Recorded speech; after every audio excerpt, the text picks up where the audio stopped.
ਸਤਿ ਸ਼੍ਰੀ ਅਕਾਲ। ਤੁਸੀਂ ਦੇਖ ਰਹੇ ਹੋ ਟੀਵੀ ਪੰਜਾਬ। ਮੈਂ ਹਾਂ ਜਸਵੀਰ ਤੇ ਖਬਰਾਂ ਦੇ ਇਸ ਬੁਲੇਟਿਨ 'ਚ ਤੁਹਾਡਾ ਸਵਾਗਤ ਹੈ। ਨਜ਼ਰ ਪਾਉਂਦੇ ਹਾਂ ਅੱਜ ਦੀਆਂ ਖਬਰਾਂ ਤੇ। ਸਾਬਕਾ ਰਾਸ਼ਟਰਪਤੀ ਡੋਨਾਲਡ ਟਰੰਪ ਨੇ ਐਤਵਾਰ ਨੂੰ ਪੁਸ਼ਟੀ ਕੀਤੀ ਕਿ ਉਹ ਪਹਿਲੀ ਰਿਪਬਲਿਕਨ ਪ੍ਰਾਇਮਰੀ ਬਹਿਸ 'ਚ ਹਿੱਸਾ ਨਹੀਂ ਲੈਣਗੇ, ਜੋ ਕਿ ਬੁੱਧਵਾਰ ਨੂੰ ਮਿਲਵਾਕੀ 'ਚ ਹੋਵੇਗੀ। ਟਰੰਪ ਨੇ ਚੋਣਾਂ 'ਚ ਆਪਣੀ ਲੀਡ ਦੇ ਮੱਦੇਨਜ਼ਰ ਨਿੱਜੀ ਤੌਰ ਤੇ ਅਤੇ ਜਨਤਕ ਤੌਰ ਤੇ ਇਸ ਨੂੰ ਛੱਡ ਦਿੱਤਾ ਹੈ। ਉਹ ਦੱਸਦੇ ਹੋਏ ਕਿ ਜਨਤਾ ਪਹਿਲਾਂ ਹੀ ਜਾਣਦੀ ਹੈ ਕਿ ਮੈਂ ਕੌਣ ਹਾਂ। ਟਰੰਪ ਨੇ ਇੱਕ ਸੋਸ਼ਲ ਮੀਡੀਆ ਪੋਸਟ 'ਚ ਕਿਹਾ, ਇਸ ਲਈ ਮੈਂ ਬਹਿਸ ਨਹੀਂ ਕਰਾਂਗਾ। ਟਰੰਪ ਦੀਆਂ ਯੋਜਨਾਵਾਂ ਤੋਂ ਜਾਣੂ ਕਈ ਸਰੋਤਾਂ ਨੇ ਦੱਸਿਆ ਹੈ ਕਿ ਉਹ ਇਸ ਦੀ ਬਜਾਏ ਸਾਬਕਾ ਫੌਕਸ ਨਿਊਜ਼ ਹੋਸਟ ਟਕਰ ਕਾਰਲਸਨ ਨਾਲ ਇੱਕ ਇੰਟਰਵਿਊ ਲਈ ਬੈਠਣ ਜਾ ਰਿਹਾ ਹੈ। ਬਹਿਸ ਦੇ ਪੜਾਅ ਤੇ ਘੱਟੋ-ਘੱਟ 7 ਹੋਰ GOP ਉਮੀਦਵਾਰ ਹੋਣਗੇ, ਜਿਹਦੇ ਵਿੱਚ ਸਾਬਕਾ ਉਪ ਰਾਸ਼ਟਰਪਤੀ ਮਾਈਕ ਪੈਂਸ, ਫਲੋਰੀਡਾ ਦੇ ਗਵਰਨਰ ਰੌਨ ਡੀਸੈਂਟਿਸ, ਦੱਖਣੀ ਕੈਰੋਲੀਨਾ ਦੇ ਸਾਬਕਾ ਗਵਰਨਰ ਨਿੱਕੀ ਹੈਲੀ, ਉਦਯੋਗਪਤੀ ਵਿਵੇਕ ਰਾਮਾਸਵਾਮੀ, ਉੱਤਰੀ ਡਕੋਟਾ ਦੇ ਗਵਰਨਰ ਡਗ ਬਰਗਮ, ਦੱਖਣੀ ਕੈਰੋਲੀਨਾ ਸੇਂਟ ਟਿਮ ਸਕਾਟ ਤੇ ਅਰਕਾਨਸਾਸ ਦੀ ਸਾਬਕਾ ਗਵਰਨਰ ਆਸਾ ਹਚਿਨਸਨ। ਅਮਰੀਕਾ ਦੇ ਸਾਬਕਾ ਰਾਸ਼ਟਰਪਤੀ ਡੋਨਾਲਡ ਟਰੰਪ ਨੇ ਇੱਕ ਵਾਰ ਫੇਰ ਭਾਰਤ 'ਚ ਕੁਝ ਅਮਰੀਕੀ ਉਤਪਾਦਾਂ, ਖਾਸ ਤੌਰ ਤੇ ਮਸ਼ਹੂਰ ਹਾਰਲੇ ਡੇਵਿਡਸਨ ਮੋਟਰਸਾਈਕਲਾਂ ਤੇ ਲਗਾਏ ਗਏ ਉੱਚ ਟੈਕਸਾਂ ਦਾ ਮੁੱਦਾ ਉਠਾਇਆ ਹੈ। ਉਸਨੇ ਧਮਕੀ ਦਿੱਤੀ ਹੈ ਕਿ ਜੇਕਰ ਉਹ 2024 ਦੀਆਂ ਰਾਸ਼ਟਰਪਤੀ ਚੋਣਾਂ 'ਚ ਸੱਤਾ 'ਚ ਆਉਂਦੇ ਨੇ ਤਾਂ ਉਹ ਪਰਸਪਰ ਟੈਕਸ ਲਗਾਉਣਗੇ। ਜ਼ਿਕਰਯੋਗ ਹੈ ਕਿ ਅਮਰੀਕੀ ਰਾਸ਼ਟਰਪਤੀ ਵਜੋਂ ਆਪਣੇ ਪਹਿਲੇ ਕਾਰਜਕਾਲ ਦੌਰਾਨ ਟਰੰਪ ਨੇ ਭਾਰਤ ਨੂੰ ਟੈਰਿਫ ਕਿੰਗ ਦੱਸਿਆ ਸੀ। ਉਸਨੇ ਮਈ 2019 ਦੇ ਵਿੱਚ ਭਾਰਤ ਦੇ ਜਨਰਲਾਈਜ਼ਡ ਸਿਸਟਮ ਆਫ ਪਰਫਾਰਮੈਂਸ ਨੂੰ ਇਹ ਕਹਿੰਦੇ ਹੋਏ ਖਤਮ ਕਰ ਦਿੱਤਾ ਕਿ ਭਾਰਤ ਨੇ ਸੰਯੁਕਤ ਰਾਜ ਨੂੰ ਉਸਦੇ ਬਾਜ਼ਾਰ 'ਚ ਬਰਾਬਰੀ ਅਤੇ ਨਿਰਪੱਖ ਪਹੁੰਚ ਨਹੀਂ ਦਿੱਤੀ। 77 ਸਾਲਾ ਟਰੰਪ ਨੇ ਇੱਕ ਇੰਟਰਵਿਊ ਦੌਰਾਨ ਭਾਰਤ ਦੀਆਂ ਟੈਕਸ ਦਰਾਂ ਤੇ ਤਿੱਖਾ ਹਮਲਾ ਕੀਤਾ। ਉਹਨਾਂ ਕਿਹਾ, ਮੈਂ ਚਾਹੁੰਦਾ ਹਾਂ ਕਿ ਇੱਕ ਸਾਰ ਟੈਕਸ ਹੋਣਾ ਚਾਹੀਦਾ ਹੈ। ਟੈਰਿਫ ਦੇ ਮਾਮਲੇ 'ਚ ਭਾਰਤ ਬਹੁਤ ਵੱਡਾ ਹੈ। ਮੈਂ ਇਸ ਨੂੰ ਹਾਰਲੇ ਡੇਵਿਡਸਨ ਨਾਲ ਦੇਖਿਆ। ਮੈਂ ਕਹਿ ਰਿਹਾ ਸੀ, ਭਾਰਤ ਵਰਗੀ ਜਗ੍ਹਾ ਵਿੱਚ ਤੁਸੀਂ ਕਿਵੇਂ ਹੋ? ਉਹ ਕੋਈ ਚੰਗਾ ਨਹੀਂ ਸਰ। ਕਿਉਂ? ਉਹਨਾਂ ਕੋਲ 100%, 150% ਤੇ 200% ਟੈਰਿਫ ਨੇ। ਮੈਂ ਕਿਹਾ ਤਾਂ ਜੋ ਉਹ ਆਪਣੇ ਭਾਰਤੀ ਮੋਟਰਸਾਈਕਲ ਵੇਚ ਸਕਣ। ਉਹ ਅਸਲ ਵਿੱਚ ਇੱਕ ਬਾਈਕ, ਇੱਕ ਭਾਰਤੀ ਮੋਟਰਸਾਈਕਲ ਬਣਾਉਂਦੇ ਨੇ। ਉਹ ਇਸ ਨੂੰ ਸਾਡੇ ਦੇਸ਼ ਵਿੱਚ ਬਿਨਾਂ ਕਿਸੇ ਟੈਕਸ, ਬਿਨਾਂ ਕਿਸੇ ਟੈਰਿਫ ਦੇ ਵੇਚ ਸਕਦੇ ਨੇ। ਪਰ ਜਦੋਂ ਤੁਸੀਂ ਹਾਰਲੇ ਬਣਾਉਂਦੇ ਹੋ, ਜਦੋਂ ਤੁਸੀਂ ਇਸ ਨੂੰ ਉੱਥੇ ਭੇਜਦੇ ਹੋ, ਕਿਉਂ ਉਹ ਕੋਈ ਬਰਾਬਰੀ ਨਹੀਂ ਕਰ ਰਹੇ ਸਨ। ਸਿਆਟਲ ਸ਼ਹਿਰ 'ਚ ਹੁੱਕਾ ਲਾਉਂਜ 'ਚ ਹੋਈ ਗੋਲੀਬਾਰੀ ਦੌਰਾਨ ਘੱਟੋ-ਘੱਟ 3 ਲੋਕਾਂ ਦੀ ਮੌਤ ਹੋ ਗਈ ਤੇ 6 ਹੋਰ ਜ਼ਖਮੀ ਹੋ ਗਏ। ਅਜੇ ਤੱਕ ਇਹ ਪੁਸ਼ਟੀ ਨਹੀਂ ਹੋ ਸਕੀ ਕਿ ਗੋਲੀਬਾਰੀ ਕਿਸ ਕਾਰਨ ਹੋਈ ਜਾਂ ਕਿੰਨੇ ਸ਼ੱਕੀ ਸ਼ਾਮਲ ਨੇ। ਪੁਲਿਸ ਨੇ ਪੁਸ਼ਟੀ ਕੀਤੀ ਹੈ ਕਿ ਉਹਨਾਂ ਨੇ ਘੱਟੋ-ਘੱਟ 5 ਬੰਦੂਕਾਂ ਬਰਾਮਦ ਕੀਤੀਆਂ ਨੇ। ਅਮਰੀਕਾ ਦੇ ਸਿਆਟਲ ਸ਼ਹਿਰ 'ਚ ਹੁੱਕਾ ਲਾਉਂਜ 'ਚ ਹੋਈ ਗੋਲੀਬਾਰੀ ਦੌਰਾਨ ਘੱਟੋ-ਘੱਟ 3 ਲੋਕਾਂ ਦੀ ਮੌਤ ਹੋ ਗਈ ਤੇ 6 ਹੋਰ ਜ਼ਖਮੀ ਹੋ ਗਏ। ਅਧਿਕਾਰੀਆਂ ਨੇ ਐਤਵਾਰ ਤੜਕੇ 4:30 ਵਜੇ ਤੋਂ ਠੀਕ ਪਹਿਲਾਂ ਰੇਨੀਅਰ ਹੁੱਕਾ ਲਾਉਂਜ 'ਚ ਗੋਲੀਬਾਰੀ ਦੀਆਂ ਰਿਪੋਰਟਾਂ ਦਾ ਜਵਾਬ ਦਿੱਤਾ। ਸਿਐਟਲ ਪੁਲਿਸ ਦੇ ਮੁਖੀ ਐਡਰੀਅਨ ਡਿਆਜ਼ ਨੇ ਐਤਵਾਰ ਸ਼ਾਮ ਨੂੰ ਇੱਕ ਨਿਊਜ਼ ਕਾਨਫਰੰਸ 'ਚ ਕਿਹਾ ਕਿ ਪੁਲਿਸ ਨੇ ਪਾਇਆ ਕਿ 2 ਆਦਮੀ ਅਤੇ ਇੱਕ ਔਰਤ ਨੂੰ ਗੋਲੀ ਮਾਰ ਦਿੱਤੀ ਗਈ ਸੀ। 22 ਅਤੇ 32 ਸਾਲ ਦੇ 2 ਵਿਅਕਤੀਆਂ ਦੀ ਮੌਕੇ ਤੇ ਹੀ ਮੌਤ ਹੋ ਗਈ। 30 ਸਾਲ ਦੀ ਔਰਤ ਨੂੰ ਗੰਭੀਰ ਹਾਲਤ 'ਚ ਹਸਪਤਾਲ ਲਿਜਾਇਆ ਗਿਆ। ਦਿਨ ਵਿੱਚ ਬਾਅਦ 'ਚ ਉਸ ਦੀ ਮੌਤ ਹੋ ਗਈ। ਜ਼ਖਮੀਆਂ ਨੂੰ ਵੀ ਹਸਪਤਾਲ ਪਹੁੰਚਾਇਆ ਗਿਆ। ਐਤਵਾਰ ਸ਼ਾਮ ਤੱਕ 4 ਪੁਰਸ਼ ਤੇ 1 ਔਰਤ ਦੀ ਹਾਲਤ ਸਥਿਰ ਸੀ। ਸਿਐਟਲ ਫਾਇਰ ਚੀਫ ਹੈਰੋਲਡ ਸਕੋਗਿਨਜ਼ ਨੇ ਨਿਊਜ਼ ਕਾਨਫਰੰਸ 'ਚ ਕਿਹਾ ਕਿ ਇੱਕ 23 ਸਾਲਾ ਵਿਅਕਤੀ ਗੰਭੀਰ ਹਾਲਤ 'ਚ ਸੀ। ਵਿਭਾਗ ਦੀ ਹੋਮੀਸਾਈਡ ਯੂਨਿਟ ਜਾਂਚ ਦੀ ਅਗਵਾਈ ਕਰ ਰਹੀ ਹੈ। ਅਜੇ ਤੱਕ ਇਹ ਸਪਸ਼ਟ ਨਹੀਂ ਹੈ ਕਿ ਗੋਲੀਬਾਰੀ ਕਿਸ ਕਾਰਨ ਹੋਈ ਜਾਂ ਕਿੰਨੇ ਸ਼ੱਕੀ ਸ਼ਾਮਲ ਨੇ। ਪੁਲਿਸ ਨੇ ਪੁਸ਼ਟੀ ਕੀਤੀ ਕਿ ਉਹਨਾਂ ਨੇ ਘੱਟੋ-ਘੱਟ 5 ਬੰਦੂਕਾਂ ਬਰਾਮਦ ਕੀਤੀਆਂ ਨੇ। ਡਿਆਜ਼ ਨੇ ਕਿਹਾ, ਇਹ ਜਾਪਦਾ ਸੀ ਕਿ ਉਹ ਜਗ੍ਹਾ ਨੂੰ ਬੰਦ ਕਰਨ ਦੀ ਕੋਸ਼ਿਸ਼ ਕਰ ਰਹੇ ਸਨ, ਪਰ ਜਦੋਂ ਇਹ ਕਮਿਊਨਿਟੀ ਦੀ ਗੱਲ ਆਉਂਦੀ ਹੈ ਤਾਂ ਮੇਰਾ ਮੰਨਣਾ ਹੈ ਕਿ ਇਹ ਇੱਕ ਅਲੱਗ-ਥਲੱਗ ਘਟਨਾ ਹੈ। ਸਿਐਟਲ ਦੇ ਮੇਅਰ ਬਰੂਸ ਹੈਰੇਲ ਨੇ ਇੱਕ ਬਿਆਨ 'ਚ ਕਿਹਾ ਕਿ ਭਾਵੇਂ ਸਿਐਟਲ ਪੁਲਿਸ ਨੇ ਜੁਲਾਈ ਤੋਂ 869 ਬੰਦੂਕਾਂ ਨੂੰ ਬਰਾਮਦ ਕਰਨ ਦੀ ਤੇਜ਼ ਅਤੇ ਰਿਕਾਰਡ ਰਫ਼ਤਾਰ ਜਾਰੀ ਰੱਖੀ ਹੋਈ ਹੈ, ਗਲਤ ਹੱਥਾਂ 'ਚ ਅਜੇ ਵੀ ਹੋਰ ਗੈਰ ਕਾਨੂੰਨੀ ਬੰਦੂਕਾਂ ਨੇ ਜਿਨ੍ਹਾਂ ਦੀ ਵਰਤੋਂ ਇੱਕ ਹੋਰ ਦੁਖਾਂਤ ਨੂੰ ਭੜਕਾਉਣ ਲਈ ਕੀਤੀ ਜਾ ਸਕਦੀ ਹੈ। ਕੈਲੀਫੋਰਨੀਆ ਸ਼ਹਿਰ 'ਚ ਗੁਰਦੁਆਰੇ ਨੂੰ ਸਾੜਨ ਦੀ ਕਥਿਤ ਧਮਕੀ ਦੇਣ ਵਾਲੇ ਬੇਕਰਸਫੀਲਡ ਸਿਟੀ ਕੌਂਸਲ ਦੇ ਸਾਬਕਾ ਸਿੱਖ ਉਮੀਦਵਾਰ ਨੂੰ ਇਸ ਮਹੀਨੇ ਦੇ ਅੰਤ ਵਿੱਚ ਮੁੱਢਲੀ ਸੁਣਵਾਈ ਲਈ ਅਦਾਲਤ 'ਚ ਪੇਸ਼ ਕੀਤਾ ਜਾਵੇਗਾ। 60 ਸਾਲਾ ਰਾਜਵੀਰ ਸਿੰਘ ਗਿੱਲ ਨੂੰ ਮਾਰਚ ਦੇ ਵਿੱਚ ਬੇਕਰਸਫੀਲਡ ਗੁਰਦੁਆਰਾ ਸ਼ਹੀਦ ਬਾਬਾ ਦੀਪ ਸਿੰਘ ਜੀ ਖਾਲਸਾ ਦਰਬਾਰ ਦੇ ਮੈਂਬਰਾਂ ਨੂੰ ਗੋਲੀ ਮਾਰਨ ਅਤੇ ਜਾਇਦਾਦ ਨੂੰ ਸਾੜਨ ਲਈ ਹਮਲਾਵਰਾਂ ਨੂੰ ਸੁਪਾਰੀ ਦੇਣ ਦੀ ਕੋਸ਼ਿਸ਼ ਕਰਨ ਦੇ ਸ਼ੱਕ 'ਚ ਗ੍ਰਿਫਤਾਰ ਕੀਤਾ ਗਿਆ ਸੀ।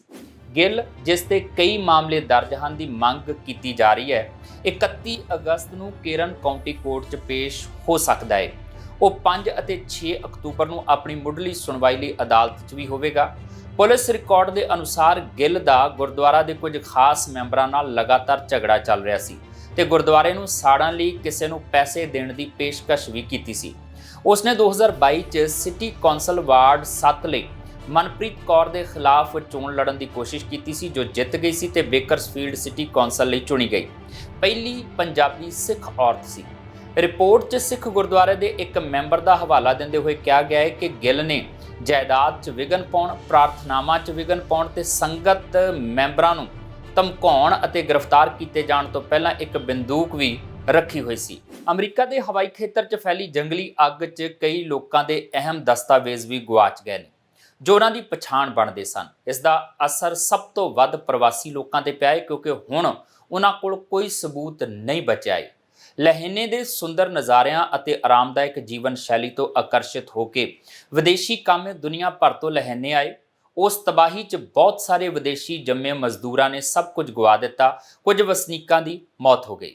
ਅਮਰੀਕਾ ਦੇ ਹਵਾਈ ਖੇਤਰ 'ਚ ਫੈਲੀ ਜੰਗਲੀ ਅੱਗ ਨੇ ਹੁਣ ਤੱਕ ਕਈ ਲੋਕਾਂ ਦੀ ਜਾਨ ਲੈ ਲਈ ਹੈ ਤੇ ਭਾਰੀ ਤਬਾਹੀ ਮਚਾਈ ਹੈ।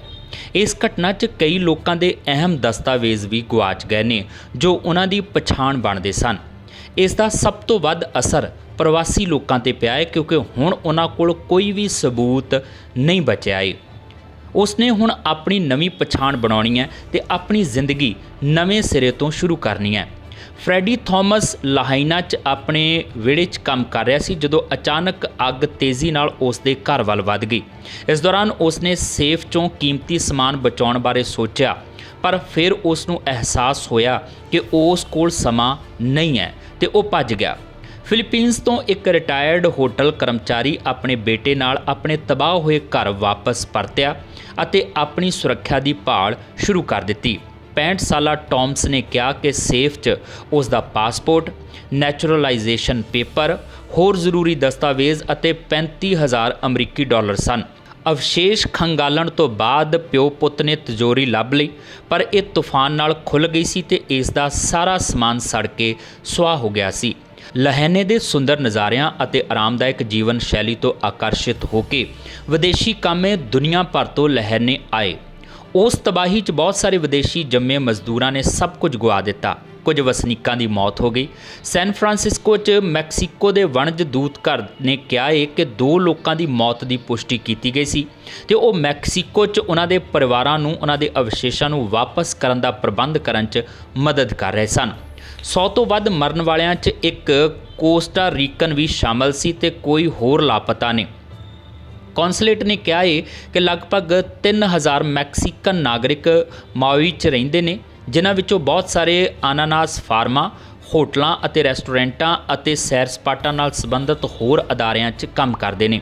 ਸੈਨ ਫਰਾਂਸਿਸਕੋ 'ਚ ਮੈਕਸੀਕੋ ਦੇ ਕੌਂਸਲ ਜਨਰਲ ਰੈਮੇਡੀਓਜ਼ ਗੋਮੇਜ਼ੋ ਆਰਨੋ ਨੇ 3 ਸਟਾਫ ਮੈਂਬਰਾਂ ਨੂੰ ਮੈਕਸੀਕਨ ਨਾਗਰਿਕਤਾ ਦੀ ਤਰਾਸਦੀ ਨਾਲ ਸਿੱਝਣ 'ਚ ਮਦਦ ਕਰਨ ਲਈ ਮਾਉਈ ਭੇਜਿਆ। ਮੈਕਸੀਕਨ ਸਰਕਾਰ ਮਾਉਈ ਤੇ ਆਪਣੇ ਘੱਟੋ ਘੱਟ 250 ਨਾਗਰਿਕਾਂ ਦੇ ਸੰਪਰਕ 'ਚ ਹੈ ਤੇ ਅੱਗ 'ਚ ਗੁੰਮ ਹੋਏ ਪਾਸਪੋਰਟ ਅਤੇ ਜਨਮ ਸਰਟੀਫਿਕੇਟ ਦੁਬਾਰਾ ਜਾਰੀ ਕੀਤੇ ਗਏ ਨੇ। ਚੂਏ ਮੈਡਰੀਗਲ ਆਪਣੇ ਵਿਸਤ੍ਰਿਤ ਪਰਿਵਾਰ ਦੇ 9 ਮੈਂਬਰਾਂ ਨਾਲ ਅੱਗ ਤੋਂ ਭੱਜ ਗਿਆ ਜੋ ਮੂਲ ਰੂਪ 'ਚ ਮੈਕਸੀਕੋ ਤੋਂ ਆਏ ਨੇ। ਪ੍ਰਵਾਸੀਆਂ ਲਈ ਡੈਫਰਡ ਐਕਸ਼ਨ ਫਾਰ ਚਾਈਲਡਹੁੱਡ ਅਰਾਈਵਲਜ਼ ਪ੍ਰੋਗਰਾਮ ਜਾਂ DACA ਦੀ ਪ੍ਰਾਪਤਕਰਤਾ ਮੈਡਰੀਗਲ ਨੇ ਕਿਹਾ ਹੈ ਕਿ ਉਸ ਨੇ ਉਹ ਘਰ ਗਵਾ ਦਿੱਤਾ ਜਿਸ ਨੂੰ ਖਰੀਦਣ ਲਈ ਉਸ ਦੀ ਮਾਂ ਨੇ 30 ਸਾਲ ਕੰਮ ਕੀਤਾ ਸੀ ਤੇ ਫੂਡ ਟਰੱਕ ਜੋ ਉਸ ਨੇ ਸਿਰਫ 3 ਮਹੀਨੇ ਪਹਿਲਾਂ ਚਲਾਉਣਾ ਸ਼ੁਰੂ ਕੀਤਾ ਸੀ। ਮੈਡਰੀਗਲ ਨੇ ਕਿਹਾ ਹੈ ਕਿ ਉਹ ਅਤੇ ਪ੍ਰਵਾਸੀ ਭਾਈਚਾਰੇ ਦੇ ਹੋਰ ਲੋਕ ਲੋੜਵੰਦਾਂ ਲਈ ਸਪਲਾਈ ਇਕੱਠੀ ਕਰਨ ਲਈ ਦਰਵਾਜ਼ੇ ਖੜਕਾਉਂਦੇ ਰਹੇ ਨੇ। ਉਸਨੇ ਆਪਣੇ ਵਰਗੇ ਲੋਕਾਂ ਨੂੰ ਦਿਲਾਸਾ ਦੇਣ ਦੀ ਕੋਸ਼ਿਸ਼ ਕੀਤੀ ਹੈ ਜੋ ਸਭ ਕੁਝ ਗੁਆ ਚੁੱਕੇ ਨੇ। ਅਮਰੀਕੀ ਰਾਜ ਮੈਰੀਲੈਂਡ 'ਚ ਇੱਕ ਭਾਰਤੀ ਜੋੜਾ ਤੇ ਉਹਨਾਂ ਦਾ 6 ਸਾਲਾ ਬੱਚਾ ਮ੍ਰਿਤਕ ਮਿਲੇ ਨੇ। ਪੁਲਿਸ ਇਸ ਨੂੰ ਦੋਹਰਾ ਖੁਦਕੁਸ਼ੀ ਹੱਤਿਆ ਦਾ ਕੇਸ ਮੰਨ ਰਹੀ ਹੈ। ਕਰਨਾਟਕ ਨਾਲ ਸੰਬੰਧਿਤ 3 ਜਣਿਆਂ ਦੇ ਗੋਲੀਆਂ ਲੱਗੀਆਂ ਹੋਈਆਂ ਨੇ। ਇਹ ਘਟਨਾ ਬਾਲਟੀਮੋਰ ਕਾਉਂਟੀ 'ਚ ਪੈਂਦੀ ਜੋੜੇ ਦੀ ਰਿਹਾਇਸ਼ ਤੇ ਹੀ ਵਾਪਰੀ। ਮ੍ਰਿਤਕਾਂ ਦੀ ਸ਼ਨਾਖਤ ਯੋਗੇਸ਼ ਐਚ ਨਗਰਜੱਪਾ 37 ਸਾਲ ਦਾ, ਪ੍ਰਤਿਭਾ ਵਾਈ ਅਮਰਨਾਥ 37 ਸਾਲ ਦੀ ਤੇ ਯਸ਼ ਹੋਨਾਲ 6 ਸਾਲ ਵਜੋਂ ਹੋਈ ਹੈ।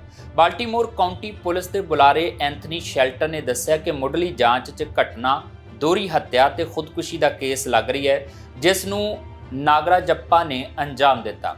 ਪੁਲਿਸ ਨੇ ਕਿਹਾ ਕਿ ਚੀਫ ਮੈਡੀਕਲ ਅਧਿਕਾਰੀ ਵਜੋਂ ਪਰਿਵਾਰ ਦਾ ਪੋਸਟਮਾਰਟਮ ਕੀਤਾ ਜਾ ਰਿਹਾ ਹੈ। ਐਤਵਾਰ ਨੂੰ ਲਾਸ ਐਂਜਲਸ ਦੇ ਉੱਤਰ ਵੱਲ ਦੱਖਣੀ ਕੈਲੀਫੋਰਨੀਆ 'ਚ ਭੂਚਾਲ ਦੇ ਝਟਕੇ ਮਹਿਸੂਸ ਕੀਤੇ ਗਏ।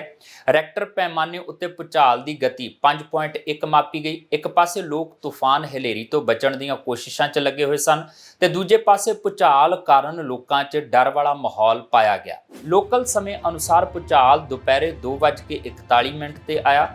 ਕਿਸੇ ਦੇ ਜ਼ਖਮੀ ਹੋਣ ਜਾਂ ਕਿਸੇ ਕਿਸਮ ਦੇ ਨੁਕਸਾਨ ਦੀ ਅਜੇ ਕੋਈ ਖਬਰ ਨਹੀਂ ਮਿਲੀ। ਇਹ ਭੂਚਾਲ ਦੱਖਣੀ ਕੈਲੀਫੋਰਨੀਆ ਦੀ ਓਜਾਏ ਕਮਿਊਨਿਟੀ ਤੋਂ 7 ਕਿਲੋਮੀਟਰ ਦੱਖਣ ਪੱਛਮ 'ਚ ਆਇਆ। ਯੂਐਸ ਸੁਨਾਮੀ ਵਾਰਨਿੰਗ ਸਿਸਟਮ ਨੇ ਦੱਸਿਆ ਕਿ ਭੂਚਾਲ ਤੋਂ ਬਾਅਦ ਸੁਨਾਮੀ ਦਾ ਕੋਈ ਡਰ ਨਹੀਂ ਹੈ। ਬਾਜਾ ਕੈਲੀਫੋਰਨੀਆ 'ਚ ਤਬਾਹੀ ਮਚਾਉਣ ਤੋਂ ਬਾਅਦ ਤੂਫਾਨ ਐਤਵਾਰ ਨੂੰ ਦੱਖਣੀ ਕੈਲੀਫੋਰਨੀਆ ਵੱਲ ਵੱਧ ਗਿਆ ਤੇ ਇਸ ਦੌਰਾਨ ਪੂਰਾ ਸਮਾਂ ਇੱਥੇ ਮੀਂਹ ਪੈਂਦਾ ਰਿਹਾ। ਜੇ ਗੱਲ ਚੱਕਰਵਾਤੀ ਤੂਫਾਨ ਹਲੇਰੀ ਦੀ ਗੱਲ ਕਰੀਏ ਤੇ ਕੈਲੀਫੋਰਨੀਆ 'ਚ ਇਹ ਪਹੁੰਚ ਚੁੱਕਾ ਹੈ। ਮੈਕਸੀਕੋ ਦੇ ਤੱਟ ਤੇ ਘਾਤਕ ਤੂਫਾਨ ਨੇ ਕੈਲੀਫੋਰਨੀਆ 'ਚ ਭੂਚਾਲ ਅਤੇ ਤੇਜ਼ ਹਵਾਵਾਂ ਦੇ ਨਾਲ-ਨਾਲ ਭਾਰੀ ਬਾਰਿਸ਼ ਕੀਤੀ ਹੈ। ਇਸ ਕਾਰਨ ਤਬਾਹੀ ਮਚ ਗਈ ਹੈ। ਤੂਫਾਨ ਹਲੇਰੀ ਮੈਕਸੀਕੋ ਦੇ ਤੱਟ ਤੇ ਪਹੁੰਚਣ ਤੋਂ ਬਾਅਦ ਕੈਲੀਫੋਰਨੀਆ ਪ੍ਰਾਇਦੀਪ 'ਚ ਲੈਂਡਫਾਲ ਕਰ ਗਿਆ ਹੈ। ਹਲੇਰੀ ਦੇ ਪ੍ਰਕੋਪ ਕਾਰਨ ਭਾਰੀ ਨੁਕਸਾਨ ਹੋਣ ਦੀ ਸੰਭਾਵਨਾ ਹੈ, ਜਿਸ ਨੂੰ ਸ਼੍ਰੇਣੀ 1 ਦਾ ਤੂਫਾਨ ਦੱਸਿਆ ਜਾ ਰਿਹਾ ਹੈ। ਇਸ ਤੂਫਾਨ ਨੇ ਮੈਕਸੀਕੋ 'ਚ ਇੱਕ ਵਿਅਕਤੀ ਦੀ ਜਾਨ ਲੈ ਲਈ ਹੈ। ਇਹ ਤੂਫਾਨ ਇੱਕ ਚੱਕਰਵਾਤੀ ਤੂਫਾਨ ਸੀ ਜਦੋਂ ਇਹ ਮੈਕਸੀਕੋ ਦੇ ਤੱਟ ਨਾਲ ਟਕਰਾ ਗਿਆ ਸੀ, ਪਰ ਕੈਲੀਫੋਰਨੀਆ ਪਹੁੰਚਣ ਤੱਕ ਇਹ ਇੱਕ ਗਰਮ ਤੂਫਾਨ 'ਚ ਬਦਲ ਗਿਆ। ਜਿਵੇਂ ਹੀ ਇਹ ਕੈਲੀਫੋਰਨੀਆ ਪਹੁੰਚਿਆ, ਤੂਫਾਨ ਦਾ ਪ੍ਰਭਾਵ ਤਬਾਹੀ 'ਚ ਬਦਲਣ ਲੱਗਾ। ਇੱਥੇ ਪਹਾੜ ਟੁੱਟਣ ਦੀ ਸੂਚਨਾ ਸਾਹਮਣੇ ਆਈ ਹੈ ਤੇ ਭਾਰੀ ਮੀਂਹ ਕਾਰਨ ਹੜ੍ਹ ਆ ਗਿਆ ਹੈ।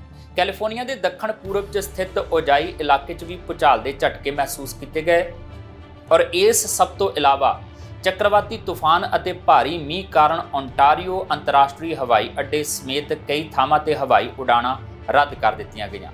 ਲਾਸ ਐਂਜਲਸ ਤੇ ਹੋਰ ਇਲਾਕਿਆਂ 'ਚ ਭਾਰੀ ਮੀਂਹ ਕਾਰਨ ਹੜ੍ਹ ਵਰਗੇ ਹਾਲਾਤ ਬਣ ਗਏ। ਦੱਖਣੀ ਕੈਲੀਫੋਰਨੀਆ 'ਚ 78 ਮੀਲ ਪ੍ਰਤੀ ਘੰਟੇ ਦੀ ਰਫ਼ਤਾਰ ਨਾਲ ਹਵਾਵਾਂ ਚੱਲ ਰਹੀਆਂ ਨੇ। ਤੂਫਾਨ ਨੇ ਸਾਂਤਾ ਰੋਸਾਲੀਆ ਵਿੱਚ ਭਾਰੀ ਤਬਾਹੀ ਮਚਾਈ। ਸੈਨ ਕੁਆਂਟਿਨ 'ਚ ਫੋਨ ਅਤੇ ਵਾਈਫਾਈ ਕਨੈਕਸ਼ਨ ਪ੍ਰਭਾਵਿਤ ਹੋਏ ਨੇ। ਇਹ ਸਨ ਹੁਣ ਤੱਕ ਦੀਆਂ ਖਬਰਾਂ ਤੇ ਇਸ ਦੇ ਨਾਲ ਹੀ ਆਪਣੇ ਜਸਵੀਰ ਨੂੰ ਦਿਓ ਇਜਾਜ਼ਤ। ਦੇਖਦੇ ਰਹੋ ਟੀਵੀ ਪੰਜਾਬ।